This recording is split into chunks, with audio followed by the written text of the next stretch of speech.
You've probably been told this exercise destroys your shoulders. What if I told you it's your fault and not the exercise? And I'll be honest, when I was younger, I fucked my shoulders up with this particular exercise myself.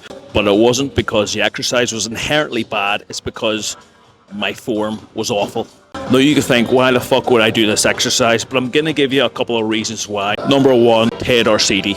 Ted Arcidi was the first person in competition to bench press 700 pounds. Quote from Ted was, "I feel with all the supplementary exercises to choose from, the behind the neck press is the most useful in obtaining upper torso stability. A must to be a half decent bencher in today's lifting society." Not only that, but Arnold Schwarzenegger himself was a big advocate of behind the neck pressing. Good thing about behind the neck pressing is you can't cheat like fuck. You can't lean back. And if you want to become harder to kill, this bulletproofs your shoulders. It is the boyo. And yes, your shoulder is vulnerable in that position, but that's much like any combat sport, any submission you're in that involves a shoulder, it's going to be vulnerable. So it's important to get strong in that position. I am shite at this exercise, and if you're like me and you struggle to get in the position properly, you're going to have to start slow. You want to grab an empty bar, and you don't want too much external rotation. You want everything in line. You want your wrists in line with your elbows, and you don't want your elbows flaring too much forward or flaring too much back. You don't want to start commerring yourself and tearing the fuck out of your rotator cuff.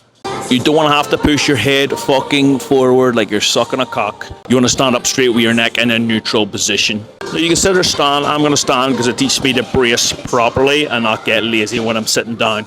Your hands should be about 6 to 10 inches wider than your shoulders. At least that's what Ted Arcidi recommends. This is best used as your second or third movement. Get your heavy press out of the way first, and then give yourself 5 to 10 minutes of doing a couple of stretches for around the shoulder and chest area, and then start building in slowly. The goal is to do 15 reps with just a bar with perfect technique, and then slowly add in 10 kilo on the bar and keeping that form.